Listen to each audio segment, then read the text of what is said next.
திருநெல்வேலி மாநகராட்சி மேயர் சரவணன் மீது கொண்டுவரப்பட்ட நம்பிக்கையில்லா தீர்மானம் மீது வாக்கெடுப்பில் பங்கேற்ற உறுப்பினர்கள் வராததால் தீர்மானம் கைவிடப்பட்டதாக மாநகராட்சி ஆணையர் தெரிவித்துள்ளார். திருநெல்வேலி மாநகராட்சி மேயர் சரவணனுக்கு எதிராக திமுக கவுன்சிலர்கள் 44 பேர் நம்பிக்கையில்லா தீர்மானம் கொண்டு வந்தனர். இந்த தீர்மானத்தின் மீது விவாதம் மற்றும் வாக்கெடுப்பு இன்று காலை 11 மணிக்கு நடைபெற்றது.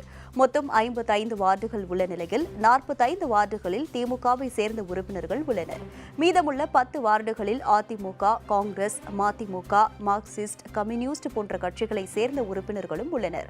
உறுப்பினர்கள் யாரும் வாக்கெடுப்பில் கலந்து கொள்ளாததால் நம்பிக்கையில்லாத தீர்மானம் கைவிடப்பட்டதாக தேர்தல் அதிகாரியும் மாநகராட்சி ஆணையருமான தாக்கரே சுபம் ஞானதேவராவ் தெரிவித்துள்ளார்.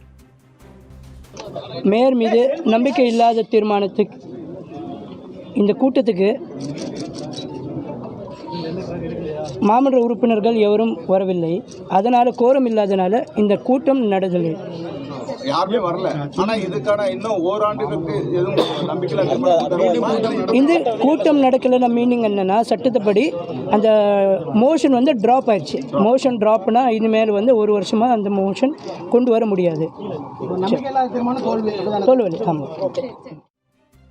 இதுகுறித்து எமது செய்தியாளர் முத்துராமன் தரும் கூடுதல் தகவல்களை தற்பொழுது கேட்கலாம். நெல்லை மாநகராட்சி மேயர் சரவணன் மீது 38 திமுக கவுன்சிலர்கள் நம்பிக்கையில்லா தீர்மானம் கொண்டு வந்தனர்.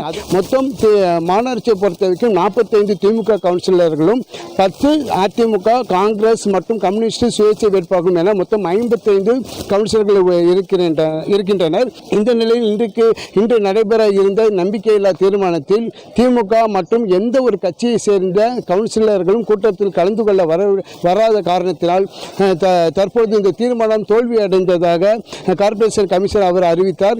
இதனைத் தொடர்ந்து பல நாட்களாக இருந்து வந்த இந்த ஒரு பிரச்சனைக்கு முடிவு கட்டும் வகையில் இந்த பிரச்சனை தற்போது முடிவுற்றது.